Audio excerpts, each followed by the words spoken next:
அனைவருக்கும் இனிய வணக்கம். நான் உங்கள் சிவா. தினமும் திருக்குறள் நிகழ்ச்சியில் சந்திப்பதில் மிகவும் ஆனந்தம். இன்றைய திருக்குறள் அதிகாரத்தின் பெயர் புல்லறிவாண்மை. குறள் எண் 848.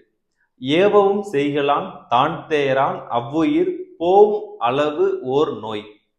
அதாவது ஒரு செயல் செய்ய போறோம் அப்படின்னா நமக்கு முதல்ல சுயபுத்தி இருக்கணும். சுயபுத்தி இல்லை அப்படின்னா சொல் புத்தி, அதாவது பிறருடைய அறிவுரையை கேட்டு அந்த செயலை செய்யணும். இந்த இரண்டும் இல்லாம இருக்கக்கூடிய நபர்களை தான் வள்ளுவர் அறிவற்றவர்கள், முட்டாள் அப்படின்றத வலியுறுத்துகிறார். அப்படிப்பட்ட அறிவற்றவர்கள், சொல் புத்தி சுயபுத்தி இல்லாதவர்கள் இந்த பூமிக்கு ஒரு பாரம். அது மட்டும் இல்லாம பூமியில் உருவான ஒரு நோய் அப்படின்றத வள்ளுவர் வலியுறுத்துகிறார். அவங்க உயிரோடு இருக்க வரைக்கும் பூமியில உருவான ஒரு நோய் தான் அப்படின்றதையும் வள்ளுவர் தெளிவுபடுத்துகிறார். நன்றி, வணக்கம்.